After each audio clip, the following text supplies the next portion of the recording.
Good morning, everyone.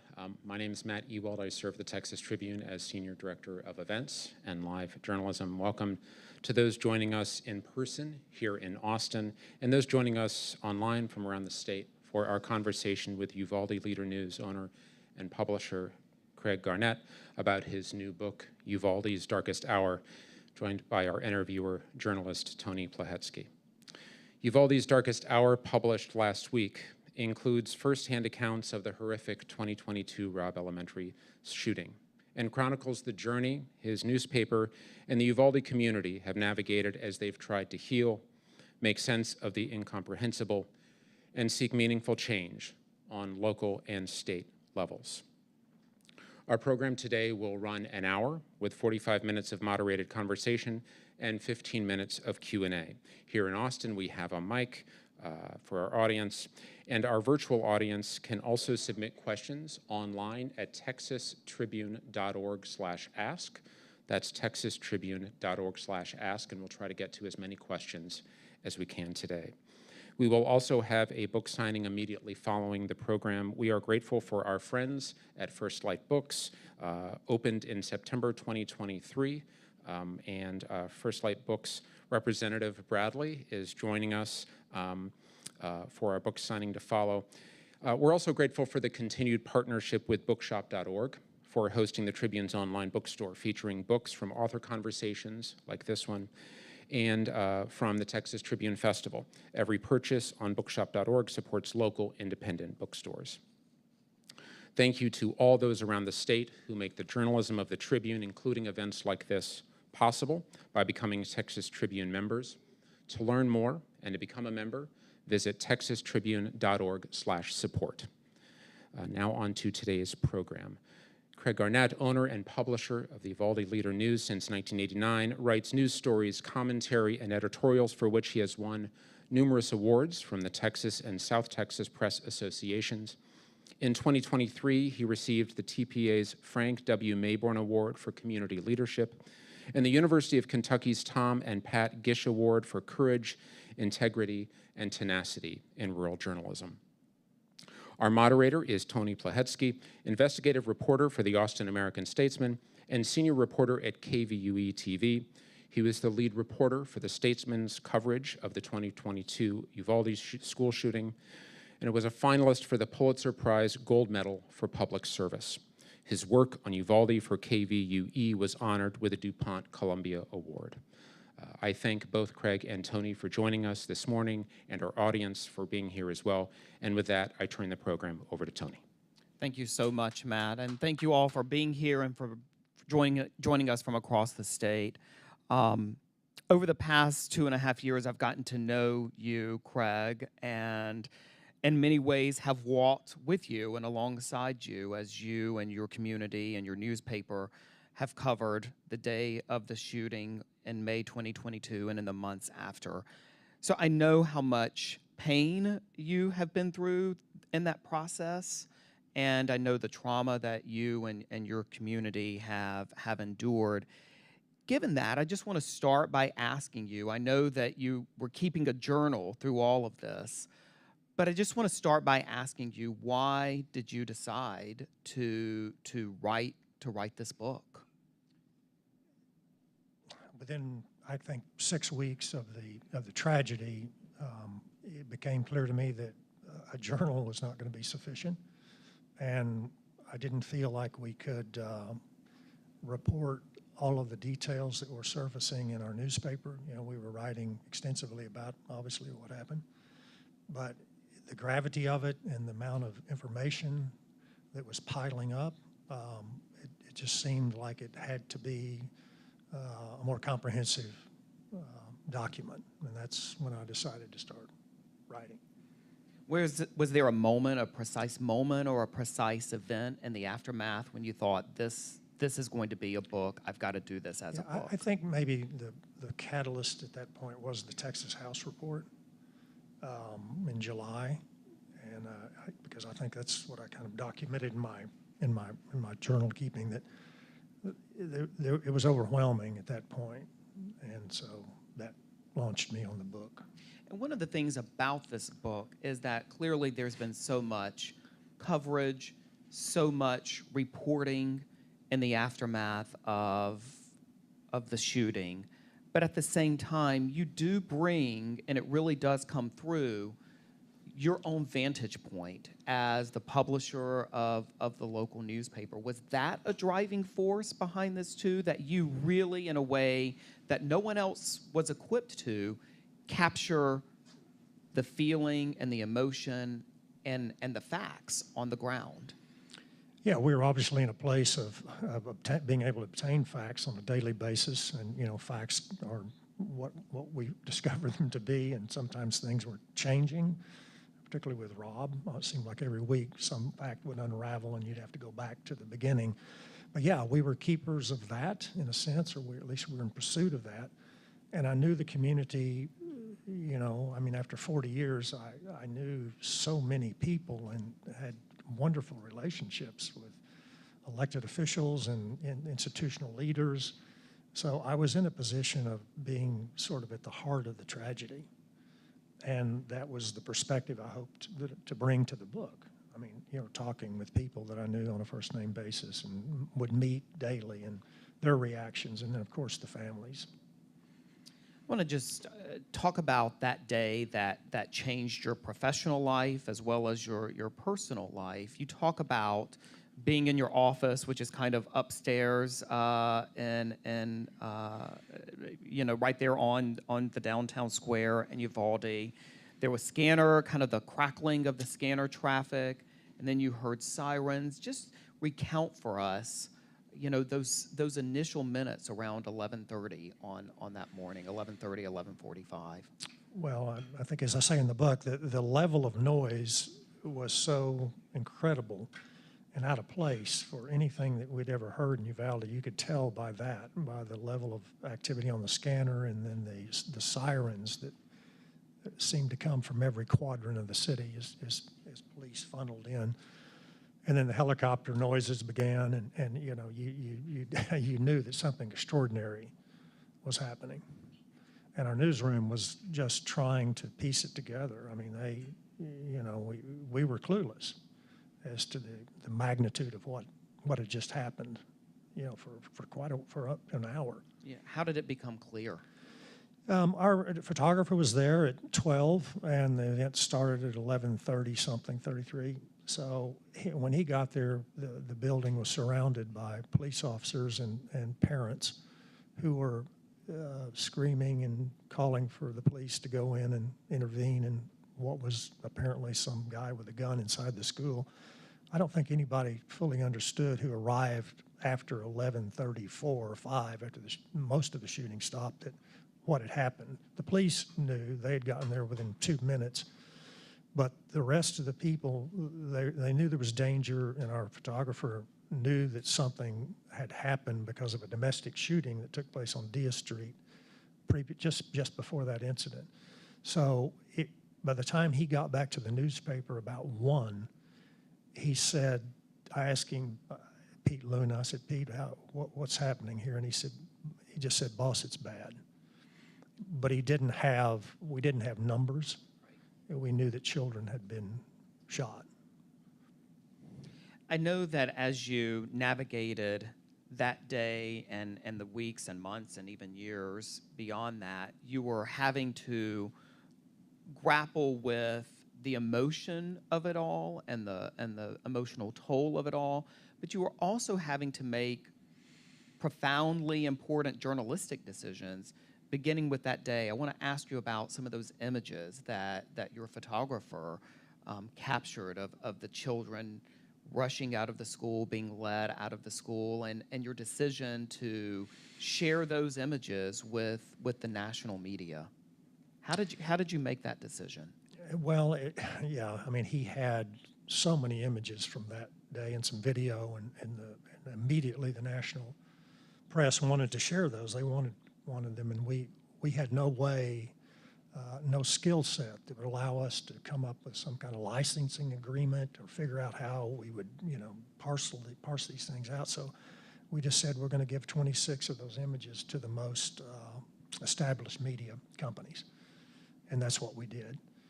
The paper we ran on Thursday, our Thursday paper, we had a black front page.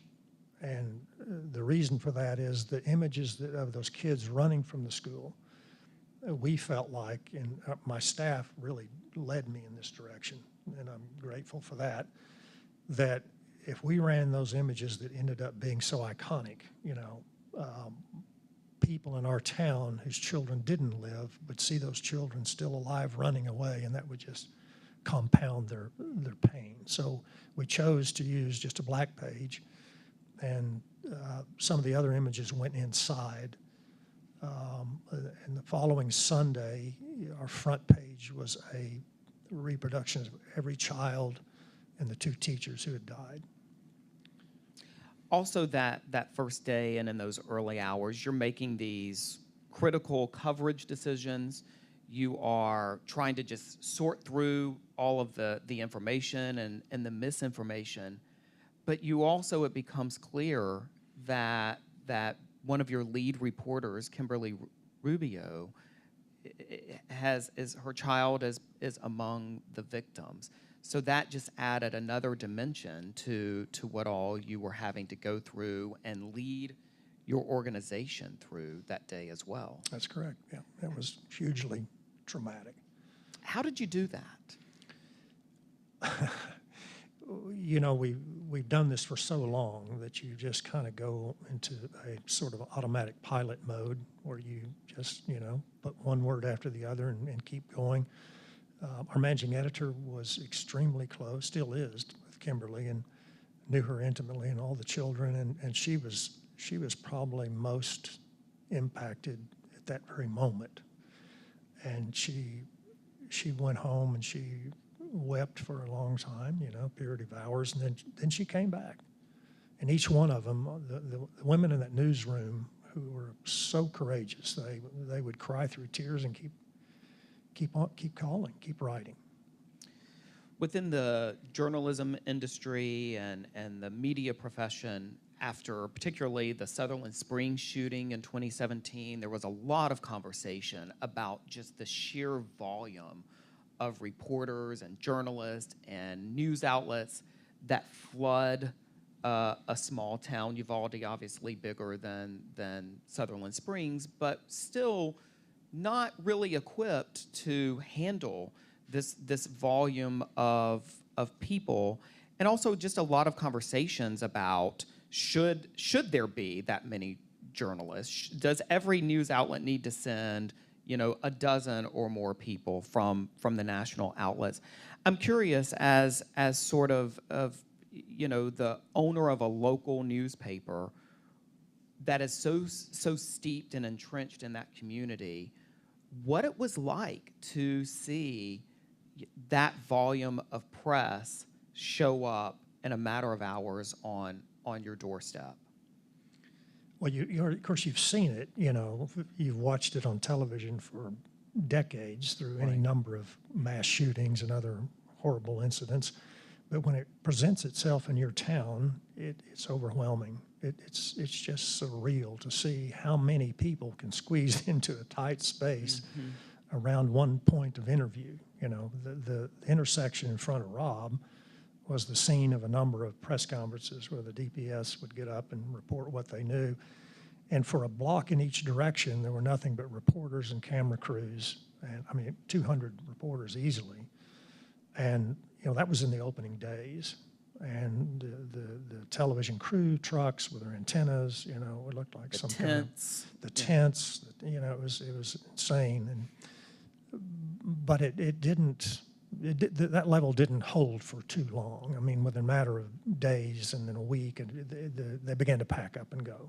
Was it a benefit in any way at all, do you think? I think so. There were a number of families that actually gravitated toward that immediacy of being on camera to talk about their child and their level of pain and to advocate for some kind of change in terms of sensible gun laws. The advocacy began in the opening days, and it was about giving voice to their children. We didn't go to the families for days. We just couldn't find a way to be that aggressive, or not, maybe not aggressive, but just to disturb their peace. So these other outlets were doing that, and information was beginning to come from those sources. So that was a benefit. And then that first week, by the end of that week, the lens had really begun to widen, at least somewhat, on the law enforcement response and the police failures of that day. How did that become clear to you and your reporting team? And then within the community, what was the response to that from your perspective? You know, one of the families of victims was at the press conference with Governor Abbott, you know, and that first press conference he got where he said, you know, it could have been much worse. Our guys were there immediately. People tried to get in, and they did. But Jacinto Cáceres was there, the father of Jackie, and he said, a Televisión crew came up to him afterward, and he said, is that the way it was? Did those guys go in, all of them go in and try to rescue your daughter? And he said, no. He said, that's absolutely BS. And the governor heard of that interaction with the television, so he asked for a conversation, private conversation with Javier, also Jacinto Cáceres, and he told the governor, he said, your guys failed. This was not the way you described it. So to me, I mean, that was sort of the beginning of a documented concept of a police failure to intervene more promptly. Talk to us, because again, you have a perspective that frankly none of the rest of us do with regard to how that has played out and the divide that has caused and the ripple effect that has caused in your community that lives on today. The sort of contention that among some that the police did the best they could with the training that they had, with the understanding that they had, versus a population in Uvalde that it was, as described by experts, an epic failure, and that more could have and should have been done more urgently that day and in those terrible minutes. Well, yeah, I think I've said before, the divide, you know, has to do with the fact that so many of the families members and even their relatives were part of law enforcement. And then on the other hand, they had children or relatives who were in the school who may have been injured or maybe been in classrooms separated from that. But so by virtue of those connections, they're torn immediately between support for law enforcement and support for the families that are looking for the justice and truth. And so that's the underlying cause of the divide, is that separation there. You know, we know that police responses to other mass shootings there have been similar delays, even taken longer in some places. Pulse nightclub was 3 hours. We know at Columbine it took several hours. They were fearful of bombs and whatnot, and you can discuss reasons things didn't happen. But at Uvalde, the officers were so close. I mean, they were only feet from the classroom, and you had children on the phone. One child, Chloe Torres, for 46 minutes talking to dispatch. Please come help us.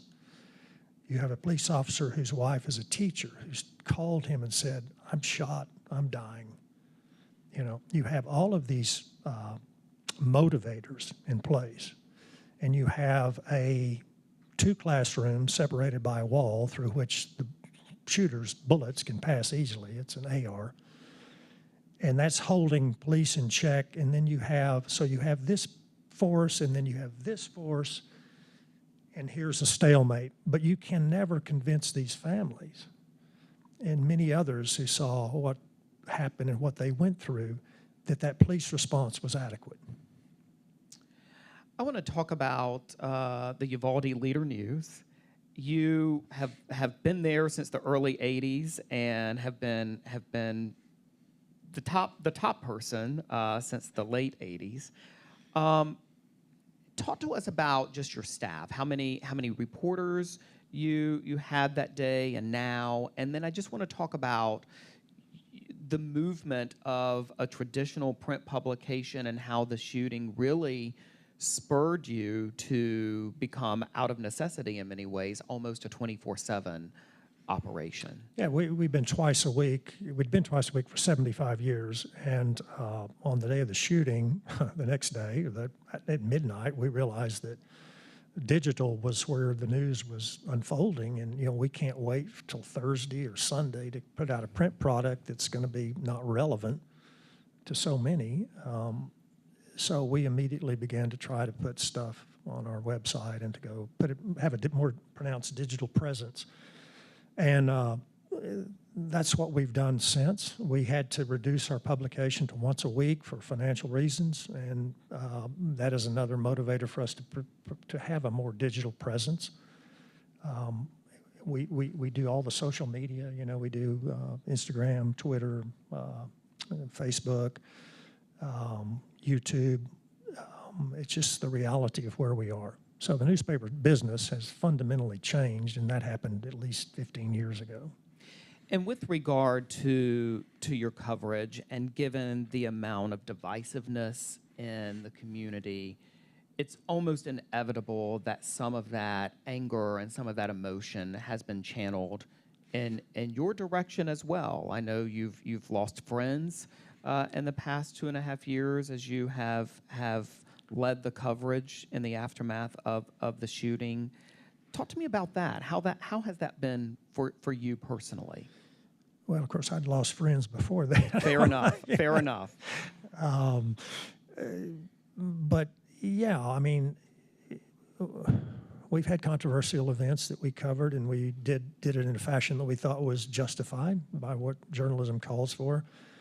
In this case, it was a new animal. It was more divisive than the national political scene, or what we found ourselves in Texas and many places. So we knew that was going to be the case, but I think you simply have to accept that fact, and maybe as a younger publisher, I might have been less intent on getting more answers. Maybe I'd have tried to be more circumspect. But at the same time, I think what we've done is absolutely required, and it was important. It still is, and we're still pushing for information. But we've talked about this before. You're in a unique position, whereas I and other journalists in Austin can go to church or go to HEB without bumping into people who may take objection to our coverage. As a small town publisher, you don't necessarily have that luxury. You certainly don't. Yeah. You don't. I've thought about disguises, but that's too obvious. So, no, Tony, but that's part of community journalism. It is, yes. You accept that also early on. And actually, it's what gave me the ability, I think, to be more insightful in writing this book. I mean, I just know this community. People who are born there will tell me to say that I'm an interloper. I've been there 42 years, but so be it. I want to talk about where Uvalde is now. Obviously much has happened with regard to multiple reports being released, including earlier this year, the Department of Justice report. There have now been indictments against 2 responding law enforcement officials, including the school district police chief, then school district police chief Pete Arredondo. How would you describe, or is there a broad stroke that describes where Uvalde is and how the community is doing?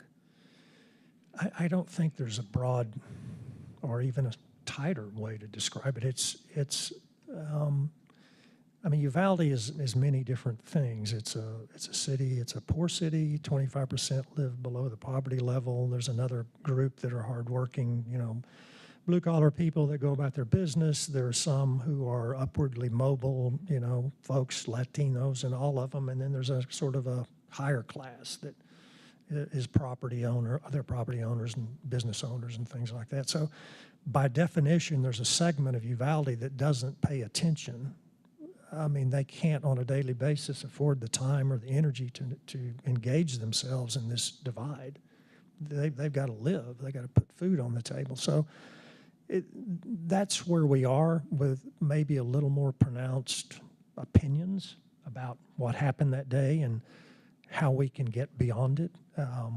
There is a segment that simply thinks that every time we publish a story about Robb, that we should be blackballed for continuing the story. It's got to end somewhere.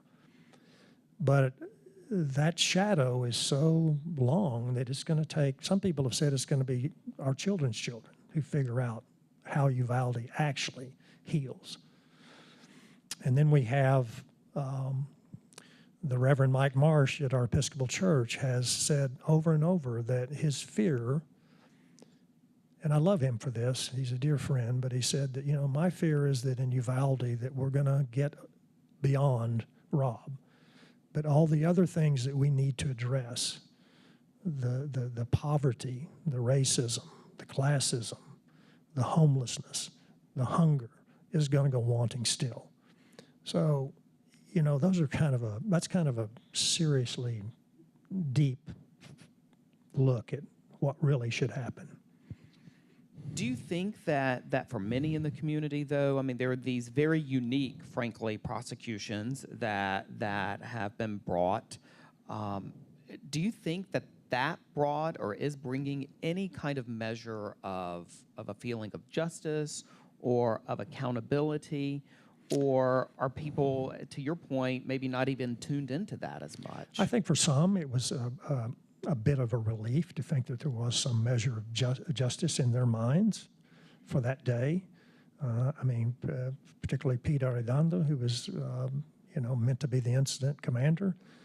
If anybody was going to be indicted, he would be the one. And then his right-hand guy, he was there so soon. But so were the others. And some will say, well, why two? Why not 19 that were in the hallway, And to be clear, in that hallway that day, there were 15 to 19 officers in and out, but the bulk of the officers were outside. They were managing the crowd and taking care of traffic, whatever else. So that was the focus of the families of victims, was the men who were actually in that hallway, who had the ability to, in theory, command. I want to talk more about your book specifically and your writing process. So you're keeping this journal. I'm just curious about some of the details of that. Is it a handwritten journal? Is it on your computer? Tell me just a little bit about that. Were you literally scribbling things down, or was it more organized or more cohesive?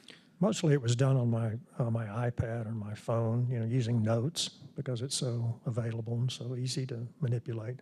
Sometimes I'd scribble something down, but I was just trying to get a placeholder of each day and what happened on that day and the next day. I know I talked to you, I think, on September 27. That's one of the things I had. You had called, and so I just wanted to keep up with daily. And so for you personally, was it cathartic or painful to push those notes forward into an actual book? Writing the book was therapeutic, honestly. I could sit down and go through my thought processes about whatever the incidents were that headed that particular chapter in the book, and it's done more or less chronologically.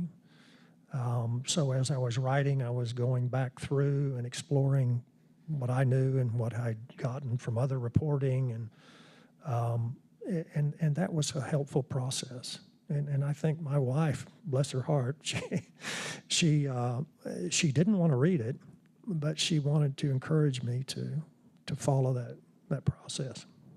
And you've said unequivocally, this was not done for any other reason but for the people of Uvalde and for the state and, frankly, the nation to have an accounting from your perspective as the publisher of the Uvalde Leader-News. That was my objective. Still, yeah. As you look at the finished product now, what stands out? What are the moments to you now that you've had the time, and with time often comes perspective? Mm-hmm. What really stands out to you, both that day and in the weeks and months forward? Just the crushing trauma for the families of victims and those survivors, and the survivors themselves who were in those two classrooms, those children who watched their children, their classmates struggle to live, their teacher, one of them dying in front of their eyes, and waiting, Arnulfo Reyes, the teacher in 111, lying there bleeding, hearing police outside. That is a horrible thing to imagine. And today those children struggle to function. Many of them haven't returned to school yet. They get therapy. They have nightmares. Soldiers go through this and come home with PTSD. These are 10-year-olds. That part lingers with me.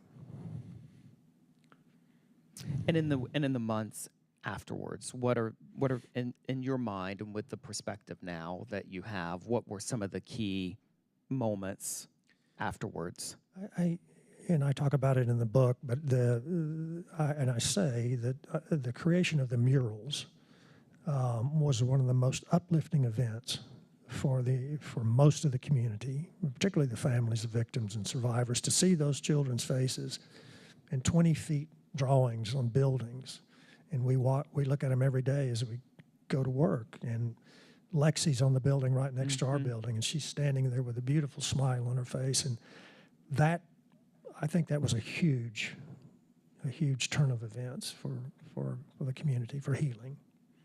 I do want to talk about Kimberly Rubio, Lexi's mom, because she is now back to work and is balancing her duties at the newspaper with her advocacy, which is really on the national stage and continues to be on the national stage. Talk to us about her and what you believe she brings to the Uvalde Leader-News.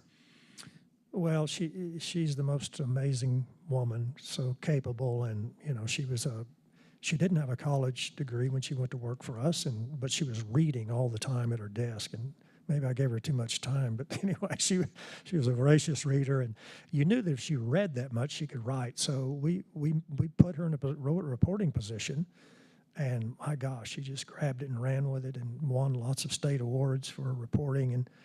But she's just a lovely person, but you did not imagine that she could show up as this outspoken advocate who is so gathered as a person. And it's because of Lexi. She's channeling this energy, and it's just empowering to see how she's grown. She comes to the office and she does her work, and she's not always happy. Who is? But she's there and she's engaged and she's part of our family, and that's the reason she came back. Within your staff, how is your staff doing? They've covered from a very front row perspective the shooting itself that day and all of the fallout. How has your staff managed to maintain not only this tremendous volume of work, but pushing through their own trauma as well? It's a very difficult thing to do for such a sustained period of time. And when you talk, by the way, about the national press, they had the ability to leave and go home, or at least go to San Antonio. They were not residents of that community. Yeah, they have a B team. They have substitutes. We didn't have that. Yeah. So but I think for all of us too, it was in a way the coverage became part of, again, therapy. It was, this is what we have to do. This is important work, and we're doing it together, and we can lift each other up in the process. And so that has been the sort of our go-to, motivation. We did get a Report for America Corps member after a year and 2 months, which was an absolute godsend, and I cannot ever thank that entity enough. And the young woman who came in was fantastic, and she began, we gave her the two easiest beats in town. We gave her the school beat and police, so Wow. boom. And she just No pressure, no right? pressure. She just graduated from the University of Missouri School of Journalism.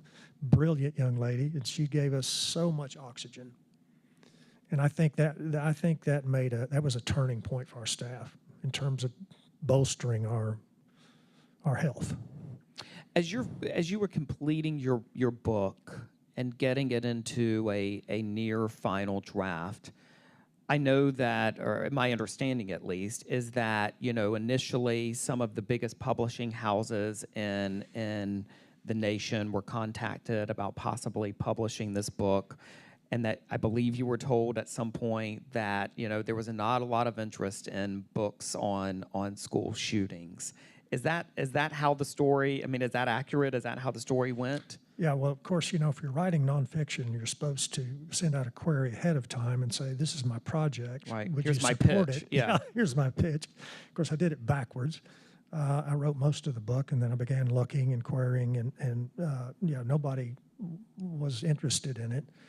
And I decided that, well, I'll try Texas. I'll try. So Google, Austin literary entities, and I find Falcon Literary Agency here in Austin, a fellow named Mark Falcon. And Mark says, I sent him the query, and I don't know how many chapters I sent him. It was quite a few. And he was in. He said, "This is a story for Texas. This is a story for the nation." He said, "I have children." He said, "This makes me weep. I want it. We're going to find a home." And you've been very clear that you don't care if you sell one book or 1 million, right? That's right. I mean, well, I do, because my share of the royalties are going to a Robb Permanent Memorial Fund, Right. which, to be clear, does not exist yet. So I'm not funneling money away from it, but it's in the process. It takes time for families to figure out what they want that to look like. It took 10 years at Sandy Hook. It took, I think, 6 at Parkland. It will happen in Uvalde. And I hope it's on the side of the Robb School. That's still a crime scene. Once that's released, then maybe we can, if the families are good with that, then we'll find out.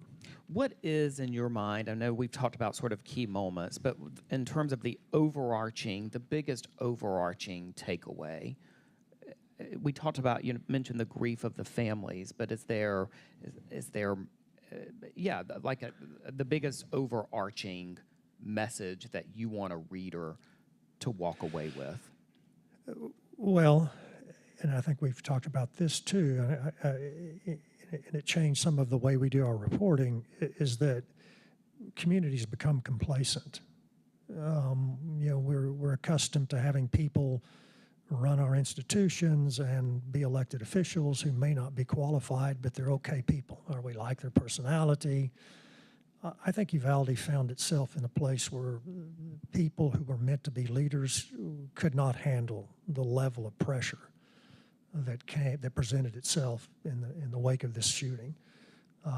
Institutionally, we know the police were not adequately prepared. The school was not prepared. The city was not prepared. The hospital was prepared, thank goodness.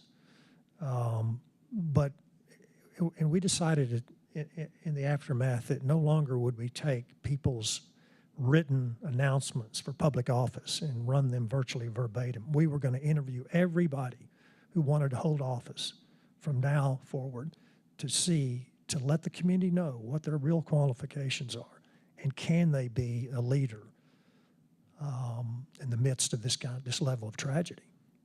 Because I did ask you if you were shocked, frankly, by the level of ineptness, for lack of a better word, among different agencies and officials leading those agencies. I don't think I was shocked. I think I was disappointed, hugely disappointed.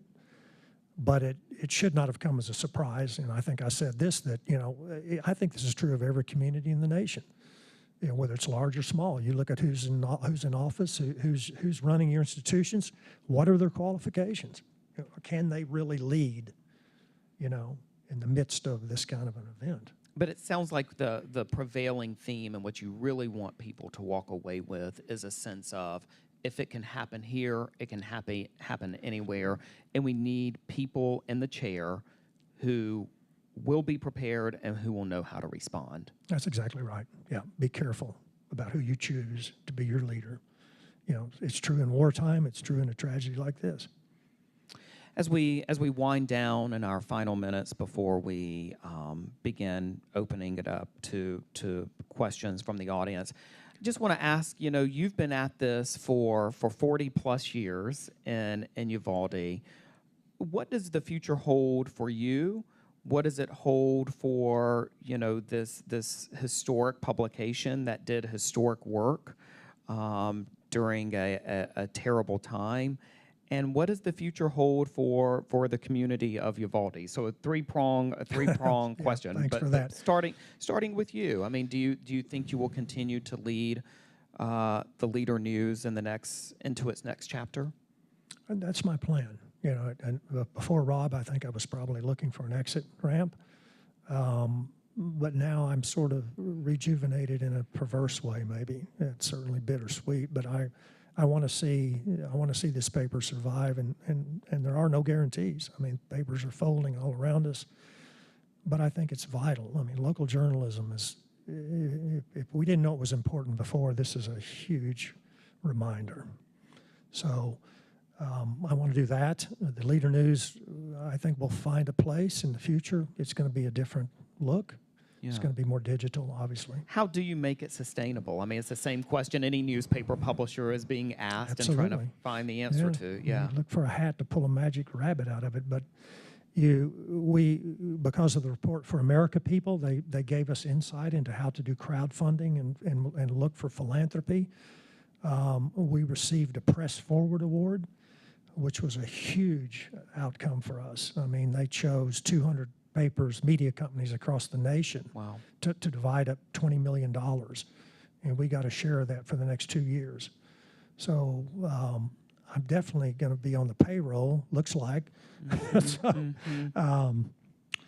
Yeah, and all of our people too. It's going to guarantee that I can keep these reporters in place. So there's some real sustainability there, at least for the next several years. Yes. And then we talked about this earlier, but this sense of it will take a generation or longer before the community can really deeply heal and recover from this. What do you think that will look like, if one can predict, and how will that play out? I can't answer that, Tony. I can talk to you about Sandy Hook or Parkland, and those people will tell you that they're healing, but they're still not. It's still not gone. It's still part of who they are, and but generation after generation, that cloud recedes, and it will be a punctuation mark, an ugly one, but it will be something people have to look up, maybe, we hope, and not just be tattooed, in Wikipedia. That there was more to Uvalde before that day, and Uvalde will have a story that following. That historic part of Uvalde, that enchanting natural resource center, the beauty of those hills and those rivers and the people and the culture will be there always. And it will, I think it'll be resurgent as time goes on. Craig, thank you so much. I think it's now the time to begin opening it up to audience questions, Matt. Wonderful. And so just a reminder, for those in person, you can gather here at the microphone. Those who have questions online can submit them at texastribune.org/ask. One of the other things I just referenced with a conversation like this, understandably, emotions can be high. I just ask out of respect for us to be able to get to as many questions as possible, that you try to keep your question concise, and so that we can get to as many as possible here. I do want to ask a question that was submitted online as we get started. Shortly after the shooting, Governor Abbott, I'm sorry, this is Susan from Alpine asking. Shortly after the shooting, Governor Abbott at a press conference promised that the state of Texas would provide therapy for Uvalde survivors and families free of charge. Yet, and this person writes, multiple reports over the months that followed described Uvalde families have to travel and pay for mental health care for children. We know there have been roadblocks. This person asks, was that promise ever fulfilled? I would say it was largely. We still have resources we're using that came from the state. And, you know, in the chaos that followed, it's hard to assemble a team, especially of therapists. Even today, we struggle to get therapists to Uvalde to do in-person work. That's why there's you know, stuff online, obviously. But I think there was a good faith effort to make that happen. Jacob Clementich, please excuse my speech impediment, but it's due to a traumatic brain damage. At any rate, do you believe in the Second Amendment still? Because my father was a victim of gun violence, and so was my younger brother. My younger brother is still a police officer. I'm sorry, did you say your younger brother was killed?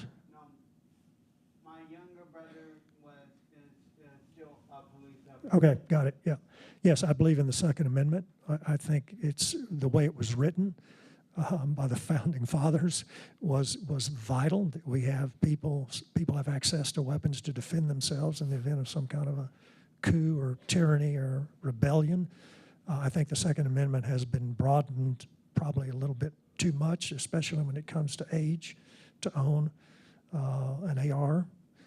The families in Uvalde advocated to change that age from 18 to 21, and we know that would have made a difference in Uvalde. I mean, that came from the legislators, including our own, from Uvalde at the time. They tried to get that bill passed, that this shooter tried repeatedly to get a weapon. He asked his family members and friends to help him, and they didn't until he turned 18, and that's when he purchased those 2 guns and 2,000 rounds of ammunition. First of all, thank you. My name is Steve Swanson. My question, what specific action steps do you have planned to help the state of Texas with your knowledge, your background, your experience, and most importantly, your compassion, to help them see and cast light on things that they can do, not just with guns, but with how we govern education? The reason I ask is I'm a 30-year volunteer in public education. 25 years ago, I heard on the radio Columbine High School. I visited the memorial. I heard about Uvalde. I feel the pain. And the hope and dream is that kids don't feel that pain, parents don't feel that pain, communities don't feel that pain in the future. And your story and your book, I think, are an instrument for the state of Texas and maybe the nation. Next steps, sir. Thank you. Thank you for that question, Steve, and for your support. You know, we're going to continue to write about issues like sensible gun laws and other things that affect our state. We're a small newspaper. You know, our megaphone is rather small, but we intend to keep pursuing that because there are many, many issues that need a spotlight on them, frankly. Thank you. Good morning, sir. My name is Brenda Alisay. I'm from Georgetown, Texas.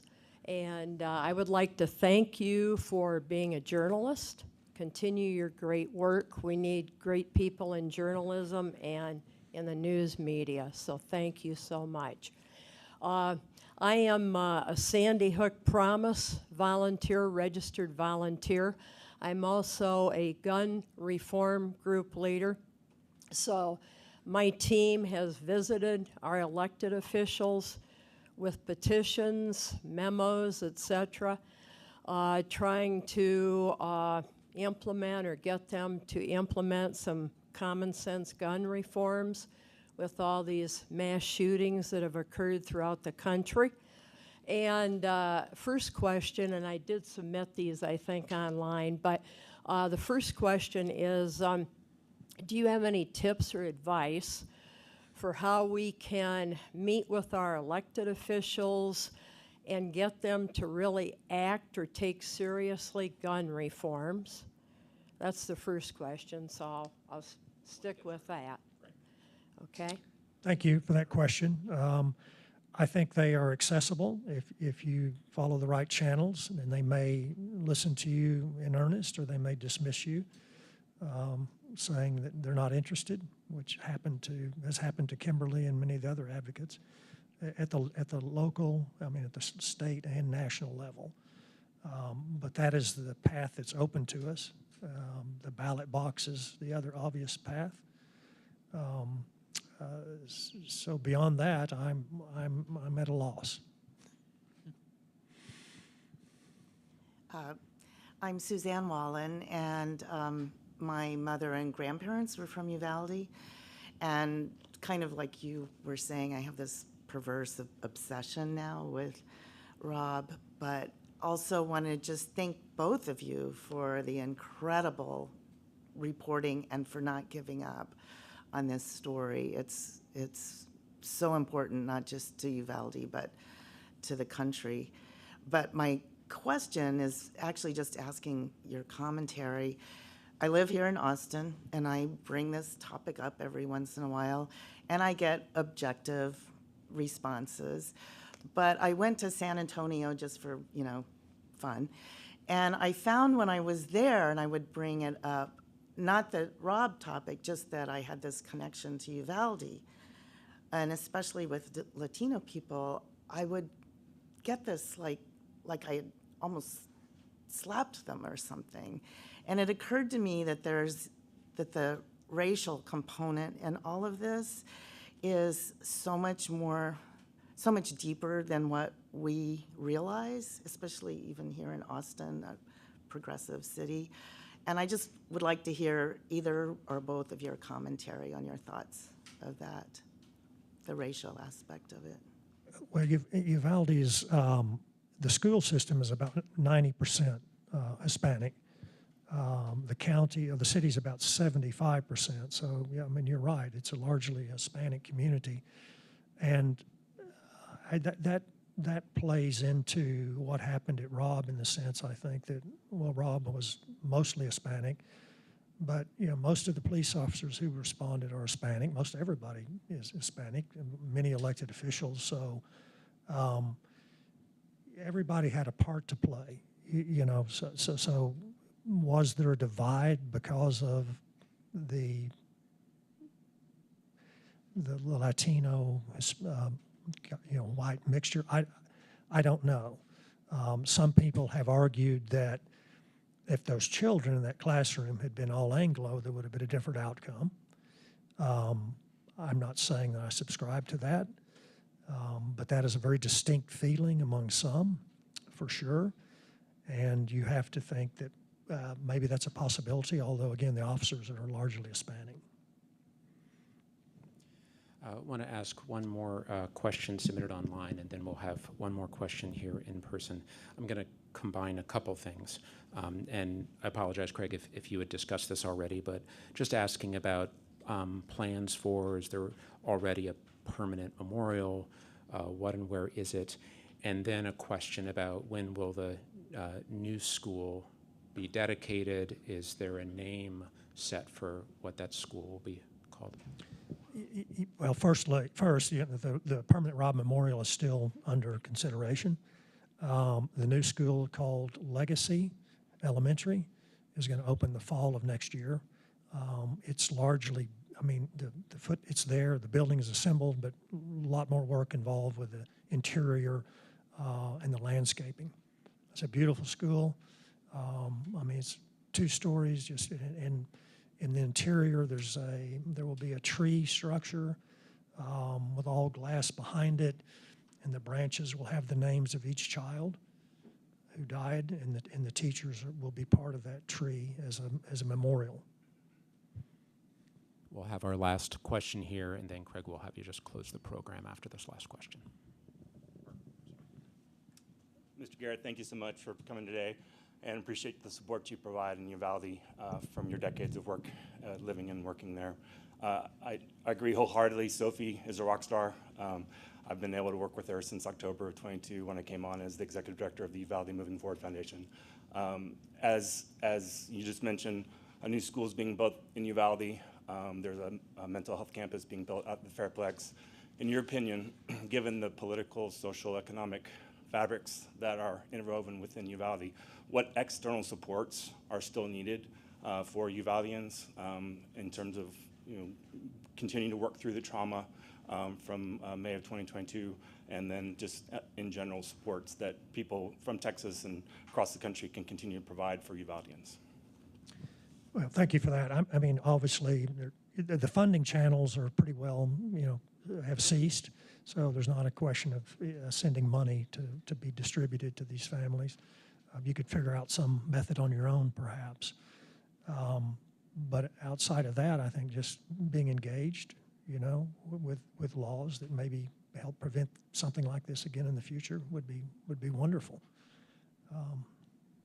Thank you. Craig, thank you so much again for your time and for your insight and for this work. Again, there's a stack of books in the back. You'll be here to sign them for people who may want to pick up a copy. But again, we just so much appreciate your time and your insight and your willingness to distill your entire experience related to the Robb Elementary School shooting and writing in this book. Thank you for that, Tony, and for your questions. And thanks to the Tribune for being so generous to have me on their program and supporting our work. Appreciate it. Thanks again.